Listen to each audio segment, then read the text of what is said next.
Voters are going to get to weigh in. I don't think we should be moving forward on a nominee in the last year of this president's term. I would say that if it was a Republican president. I don't think it's right to bring a nominee forward in an election year. The American people have already begun voting on who the next president will be, and their voice should continue to be reflected in a process that will have lasting implications on our nation. Given the people of this country have started to vote already, to put a nominee in the middle of that kind of very hyper-politicized environment, I do not think is right for the institution, and frankly, let the people speak.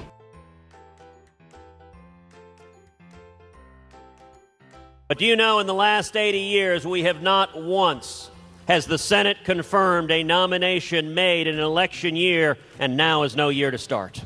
This is for the people to decide. You don't do this in an election year. This should be a decision for the people, George. I think the next president ought to choose the Supreme Court nominee, and I think that's only fair to the nominee themselves, and I think that's only fair to the integrity of the Supreme Court. Now, this is a very serious issue. It is essential to the institution of the Senate and to the very health of our republic not to launch our nation into a partisan, divisive confirmation battle during the very same time the American people are casting ballots to elect our next president. This is about principle. We're not going to nominate a Supreme Court justice until the people have spoken.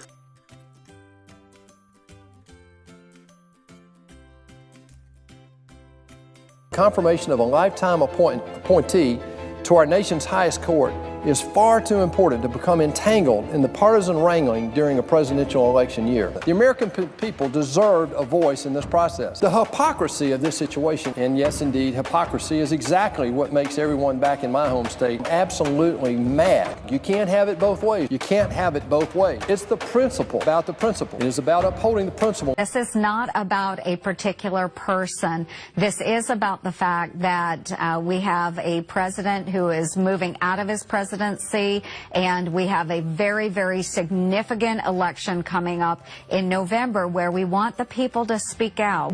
Okay, 2020. Right, 2020. Right, which is the election year. Right. I think then that is fair to come around and say that as well. No appointments late in Trump's last term. Until he goes through, right, until he goes through that election cycle, and when he is reelected, then he would be able to make the new appointment. So, but yes, I think that is absolutely, it would be absolutely fair. Of course it would be fair. So come 2020, if there's an opening, I'm sure you'll remind me of that.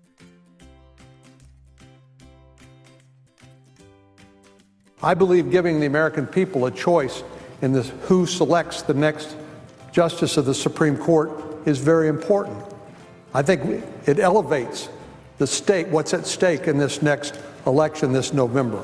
It's about the principle. I think it's only a matter of fundamental fairness to apply the same rules to the same situation, no matter who's in the majority and who's in the minority. I, for one, believe we ought to be consistent. And the only way to empower the American people and ensure they have that voice is for the next president to fill the nomination created by this vacancy. There's just simply too much at stake to leave this decision in the hands of a president who is headed out the door. A decision that will have dramatic consequences on the balance of the court and the direction of the country for a generation to come.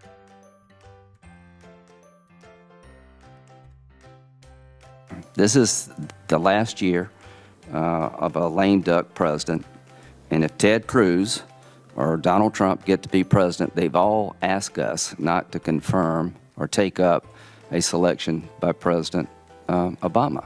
So if a vacancy occurs in their last year of their first term, guess what?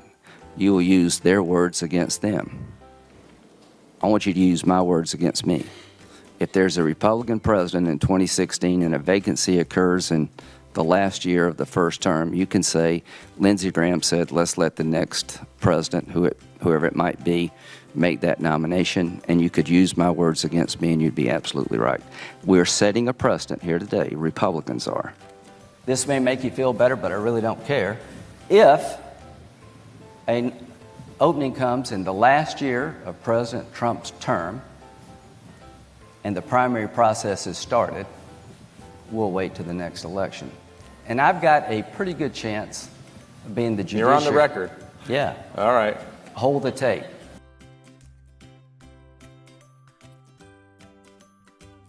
In a few short months, we will have a new president and new senators who can consider the next justice with the full faith of the American people. Now, Garland was nominated 9 months before the election, and you were saying then, 9 months before the election, it was wrong to deny voters a chance to weigh in. So if it was wrong then, 9 months before the election, why is it okay now, 6 weeks before the election? I think during a very partisan year and a presidential election year, that both for the sake of the court and the integrity of the court and the legitimacy of the candidate, this nominee is better to have this occur after we're past this presidential election. We are not in agreement on a very fundamental question, which is, should this president at this moment be able to fundamentally shift the balance of the court for a generation when we are 6 months away from electing a new president and when the American people will have a chance to weigh in on who should be in a position to influence this balance. So I feel very strongly about that. The people deserve to be heard, and they should be allowed to decide through their vote for the next president the type of person that should be on the Supreme Court. You can't have one rule for Democrat president and another rule for Republican president. Or stated plainly, it's the principle, not the person, that matters. This is a reasonable approach.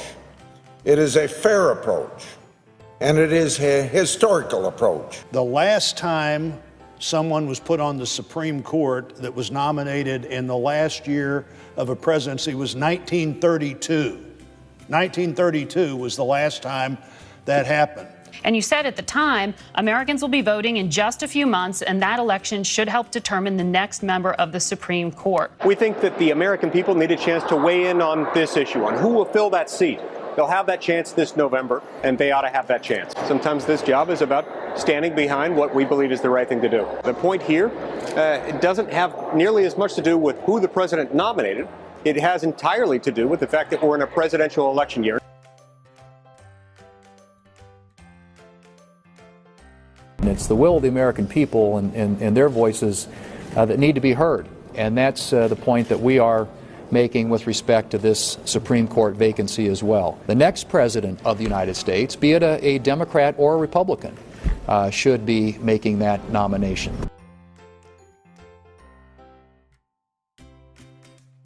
Look to history. We haven't filled a vacancy created during a presidential election year in 80 years. The decision the Senate announced weeks ago remains about a principle and not a person.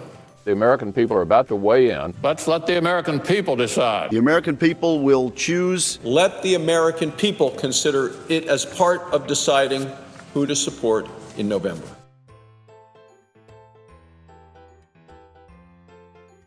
In a lame duck session that you guys would appoint a Supreme Court justice? Well, my answer to you would be it ain't gonna happen. Period.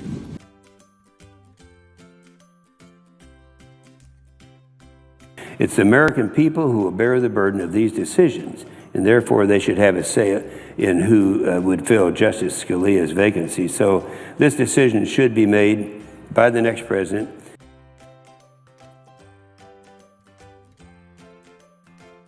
And for the next president and for the next Supreme Court nomination, we should let the people decide.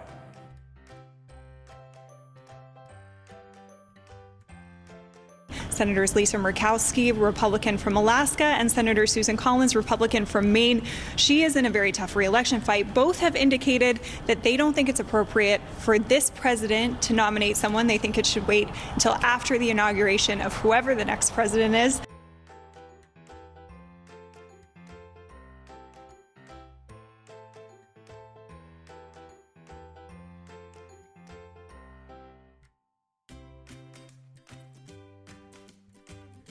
You have a vacancy on the Supreme Court. The Constitution says the president's supposed to pick a nominee. He says he's going to do that today.